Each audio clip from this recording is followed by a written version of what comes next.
back to my channel.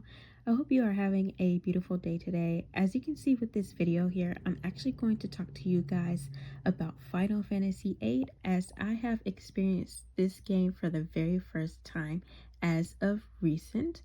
I have happened to create a tradition on my channel where I play a Final Fantasy game that's old to y'all but new to me, and then I share my thoughts with you all on that there. For those who may or may not have known, I actually started this journey in 2021, starting off with 7 Remake way before I decided to jump on YouTube, but I wasn't taking it too seriously until 2022. This game is actually the 5th game I've experienced in my Final Fantasy journey. And before I jump into my thoughts on this game, I ask that you please do not forget to like, comment, and subscribe. Follow me on all social platforms. And with that being said, let's go ahead and jump into this review here of mine of Final Fantasy VIII.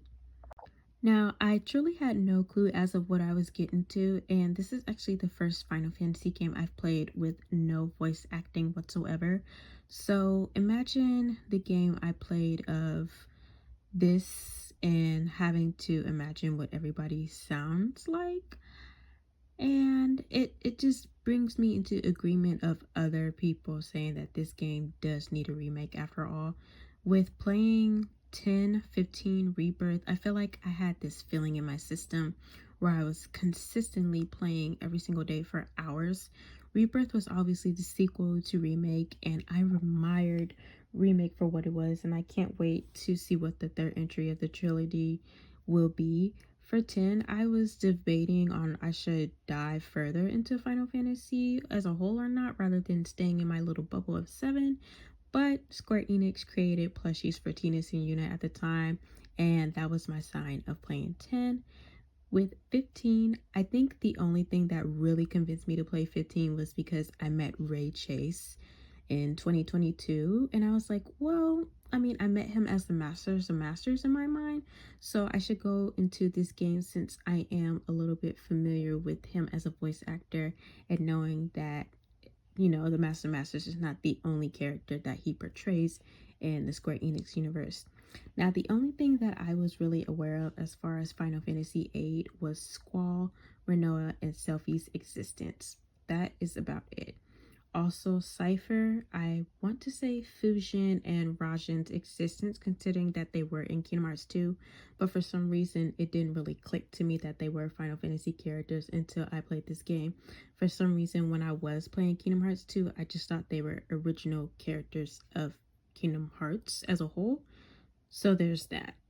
Now, I will admit things were a bit slow for me for the first month of me playing this game. To be very brief with the summary here, we have 6 protagonists as they drawn into conflict with the sorceress named, I want to say, Adea, some people pronounce it differently. I'm going to say Adea, to have control over a powerful military state. These group of people, except for one person, were a part of Seed, which is basically a high-class mercenary status. That one person who wasn't a Seed happened to be Renoa Tilly, and as soon as Renoa showed up on screen, I knew that she was going to be my favorite character, hands down. And I would also consider Quistis as my favorite character, or second favorite in this particular title. And she is severely underrated in the Final Fantasy universe as a whole. And I didn't have to know her whole backstory to have her like drawn to me, both of the girls, but I knew for a fact that I wanted both of them to be a part of my party at all times, and I loved them. Renoa is automatically my baby, and it did take me a while for me to take a liking to Squall and Renoa as a pair, but we'll get into that later on. I personally didn't have a character that I strongly disliked. Everybody else just seemed like in a sense, and that's not exactly a bad thing, but maybe, well, I wouldn't say this about Cypher. Cypher was someone that I disliked rather, but not like a strong hate, you know, not like something how I feel about Seymour Guado, if that makes sense. Now, while I was playing this game, it did take quite some time for me to feel seriously interested in what was going on, and it wasn't until the mess that happened at the parade that made me realize I was in this game for a long ride. I will say that this story is incredibly insane, but in the best way possible. Throughout my first playthrough, I did make a note to myself of how this game had so many plot twists, and I don't think I've played a game where there was so many plot twists. It was just like back to back to back to back. From Adea and the headmaster being married, to everyone except for Renoa being orphans, to, I hope I pronounced her name correctly, I want to say Ellen or Elan, I'm gonna call her Ellen because people spell it differently, being the reason why Squall and the others were having the ability to see the past and so much more is absolutely insane. And I also did make another note to myself of how these characters really did not get a break from everything that was going on. It was truly one thing after another, and I think the only time we saw these kids take a break was when the group set up like a mini concert to celebrate Squall being the leader of the garden. But that celebration itself was not even long before they got back to handling business because, of course, they were in a time crunch, no pun intended. I will say that in my eyes, this story does have a fascinating way of handling the concept of time. Usually, from what I've seen, when time is a subject matter in fictional media, it's the typical time machine of accidentally messing up something in the present time, which means dabbling into the past numerous times until somebody gets their way and how they want certain events to occur. In this situation, we're dealing with the compression of time while using other people against it and for it. Squall and the others were assigned to defeat Adea as they discovered she was responsible for the hostility of Galbadia? Galbaida? I'll say Galbaida. Now, while other things did occur at present time, we happen to see dreams of the past of Laguna with his friends, Kuros and Ward, as they are Biden soldiers that were making an effort to invade Timber. This is exactly why this game needs a remix, so I can know what to pronounce correctly. Am I right? I am, in fact, correct. Now, in total, there are 4 sets of dreams of Laguna's past. Laguna encounters a girl named Julia, and they drew close to one another, but their bond was cut short when he and his friends were instructed to inspect the evacuation site of Esther. The trio eventually got trapped on a precipice, leading them to jump off a cliff and into the water to find the vessels after they discovered a crystal structure, but their fall led them to severe injuries. We fast forward to 6 months where a lady named Rain helped Laguna slowly recover to his normal self as he lived with her and her adopted daughter, Ellen. I'm gonna say Ellen. I keep getting it mixed up. I apologize about that there. And then Laguna reunites with Kuros, who informed him that Ward lost his first voice and works as a janitor, and informed him that Julia became a famous singer and married General Carway. And eventually, of course, they have the one and only Renoa. Now, Laguna and Rain, they got married, but Ellen, oh my gosh, why I keep getting it mixed up there. Ellen is kidnapped by sorceress Adele, which brings Laguna on a mission to find her. They struggled of getting to Esther due to the lack of money, but they eventually get there, become prisoners in a laboratory as they were a part of the resistance of Adele. Eventually they escape and find Ellen, but she was safe with Dr. Odin. We're going to call him Odin, who was studying her powers on how they could take away someone's consciousness back in time. Sorceress Adele had been captured and locked away after they planted a fake version of Ellen that she was looking for. And then Laguna later became the president and sent Ellen back to Rain, but sadly, Rain passed away. And not only she passed away, but she passed away after she gave birth to the child that she was pregnant with, of Laguna's baby. And then Ellen had sent back to Adea's orphanage along with that baby. Phew. I need a glass of water.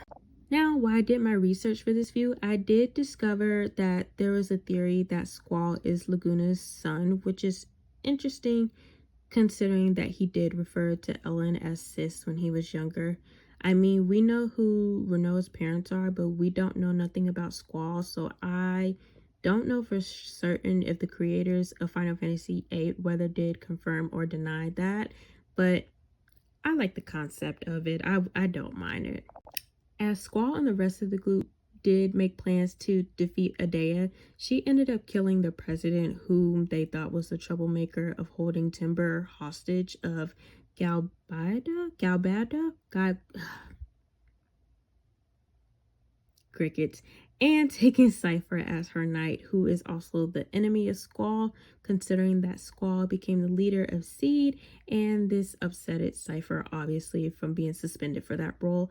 At this point, Adea is the headmaster of the Galbida Garden and the Galbidan army, and now her goal is to destroy all of the gardens except for the one that she is leader of. Balam Garden and Trabea Garden were two of the gardens that were targets of Adea's attacks. Now, Trabea Garden was actually the school Selphie attended before she transferred to Balam, and Balam was the school that Squall and Zale attended, and of course Quistis as well, but she was the teacher, whereas Squall and Zale were students. Unfortunately, Trabea Garden suffered in a missile attack, but Balam avoided her attacks, and that had managed to make it mobile per Squall. Now, in the midst of this, we also find out that Sid and Adea are married, and after this, he is assigned Squall to be the headmaster of the garden, and of course, that's when they decide to celebrate with the musical performance. Blank stare. Anyways, y'all don't understand how shocking this was to me, and this took me by surprise because when you immediately go to Balam during the attack, you're immediately being questioned on whose side you're on, and if you get confused, which I was, then you're immediately labeled as the bad guy, and they eventually make their way over to the orphanage where, again, plot twist, where everyone except for Renara grew up in, and for a split second, I thought there was going to be a twist of like all of them except for Renoa going to be siblings, but then I thought that was going to be weird considering that Irvin took a liking to a particular character. Yeah, anyways. Now, eventually the group does defeat Adea, but not only does her personality change, but Renoa becomes unconscious.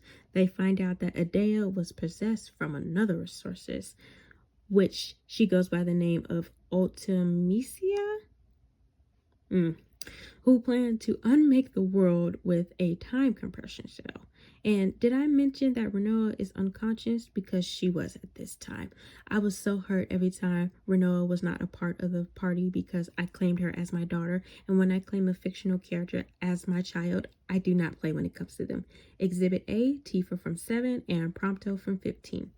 Throughout Renoa's unconsciousness, we do see a development in Squall's character, and rather him continuing to be reserved and a little bit nonchalant, we see him open his heart and express his care for Nora and how much he wished to hear her voice and see her wake up again. Let me tell you something. If I had $1 million for every time he stated he wanted to hear her voice again, I'd be able to retire. Ugh, girl, we get it. I was uncertain about them in the beginning, whether I liked them or not, but in the end, I actually admired them. Now, I'm not going to sit here and compare different Final Fantasy couples, but I think I can say that Squall and Renoa are up there with Cloud and Tifa as my favorites. Cloud and Tifa are my favorite couple of all time, no doubt, but Squall and Renoa reminds me of something that I definitely would have wanted for myself as a teenager. That young love. Anyways, I think I grew to conclusion for what I was getting myself into once I realized that Squall and Renoa ended up in space. Yeah, crazy, right? So in order for Renoa to wake up, Squall seeks Elon, who was having the ability to send him to Renoa's past to see what led her into unconsciousness. Now check this out.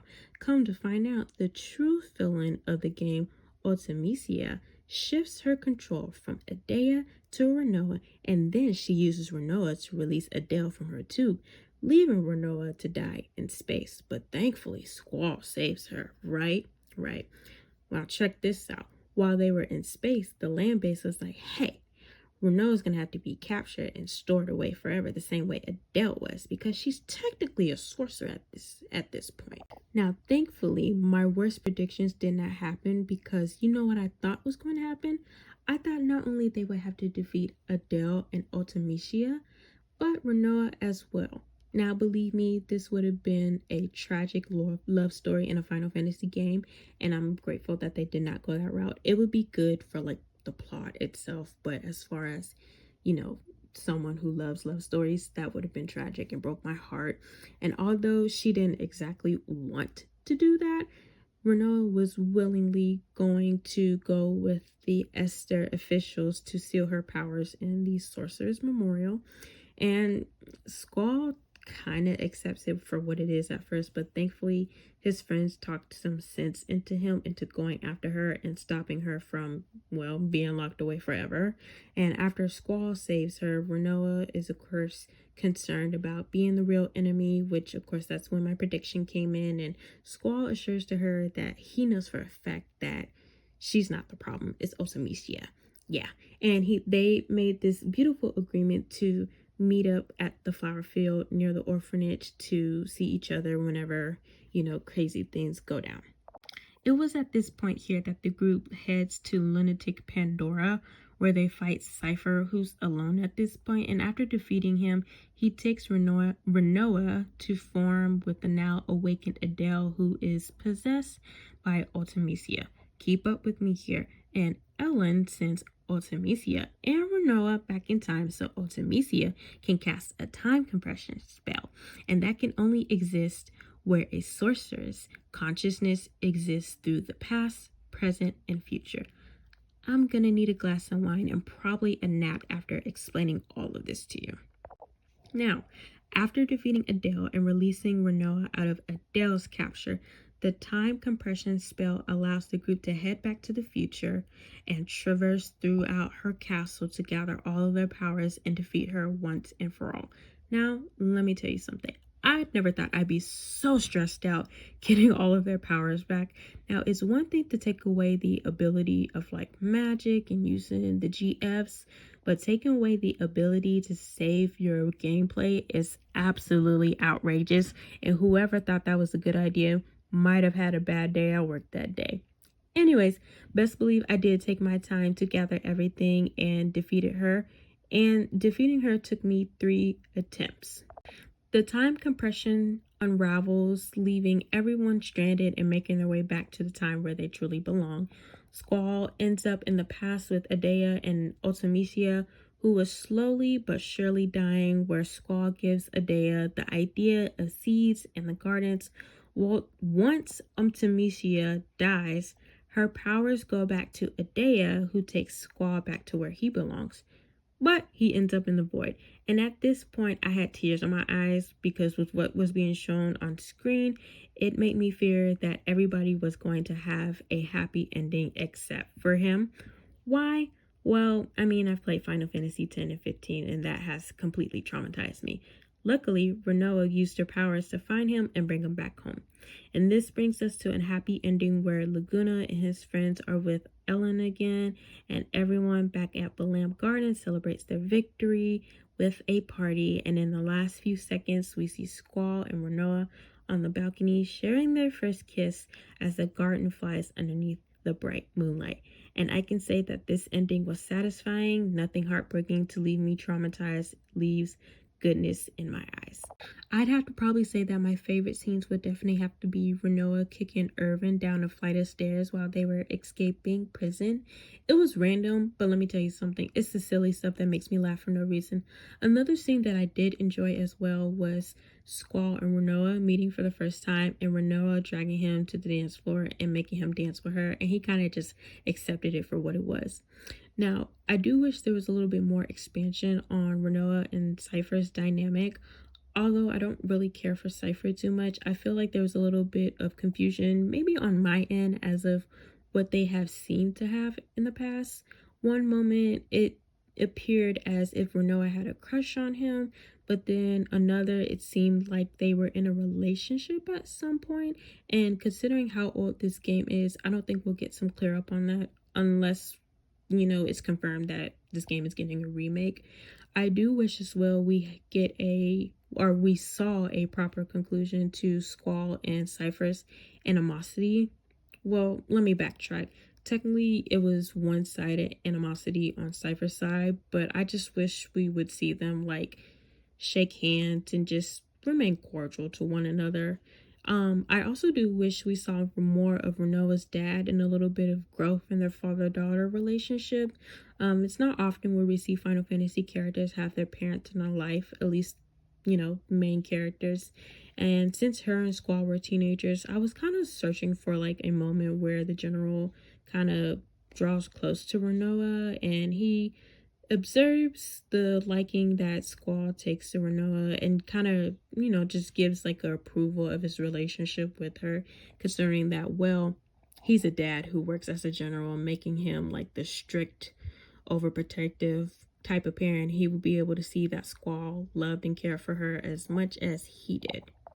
I don't think I have any particular favorite boss fights, but I will say that the finale is absolutely insane. I am surprised that I myself have managed to even finish the game because I truly thought I would rage quit and just leave it as it is. The combat system itself was pretty decent. I don't think you can go wrong with turn-based combat. Now, I will say this particular game introduced me to spells that I have never seen before in any other Final Fantasy game or even Kingdom Hearts, such as Meltdown, Double, Triple, Tornado. I can go on and on. And I mainly had Squall, Renoa, and Quistis in my party, given the option, considering that there were moments that Renoa was not available. But if that was the case, then I would have Squall, Quistis, and Selphie. I truly could not find a strong use when it came to having Selphie, Zell, and Irwin in my party outside of equipping them with the GFs. As far as my favorite soundtracks, I would probably say my favorites would have to be Ride On and The Castle. I thought I would have more songs on this soundtrack that would be able to gravitate towards me, but I think it will have to grow on me a little bit more when I take time to listen to the thing and just kind of remember where I was at that time and try to see what I can find more of. Fun fact, I am actually currently making a playlist of my Final Fantasy tracks that I like as I play the games for the first time, so that'll grow as time goes on. As of today, the full soundtrack for Rebirth is not on Spotify, so I definitely cannot add anything on my Spotify playlist with that installment in particular. Alrighty, and last but certainly not least, I have the $1,000,000 question. Is this the best Final Fantasy game? I think you already know what I'm going to say with this because I've said this plenty of times. I cannot simply say because I have not played all of them. Now, do I think this is something that I will come back to replay? Truth be told, I honestly don't see that for myself. I don't see myself having the desire to constantly replay this particular installment. For me, truthfully, there wasn't anything that stood out too much that made me want to come back and relive it again. Now, I don't want people to misunderstand what I'm saying, thinking that I hate this game, because that's not the case here. Who knows, maybe in a few years from now, I would probably do a proper ranking on all of the games when I play all the main titles. Now, don't get me wrong, while I was playing this game, I would have this thought where I wished for this game to get a remake. There were moments that had occurred, such as entering Esther for the first time, and even the invasion of Balam, that made me believe that this game truly deserves a HD remake, including voice acting and real-time combat. Hopefully Square Enix is watching this and knowing that, hey, this is what the people would want. Overall, I would say that Final Fantasy VIII, for me, personally, does not stick out to me, but that doesn't mean that I wouldn't revisit this game in the future. It is possible that my mind could change on certain things, and if that is the case, best believe y'all will get a video on that. Well, this does bring me to the conclusion of my Final Fantasy VIII review. Did you like this installment? What are your thoughts? Let me know in the comments down below. please, please, please, please, please do not forget to like, comment, and subscribe, as well as follow me on all social platforms. Thank you so much for tuning in, and I will see you all in the next video. Take care now.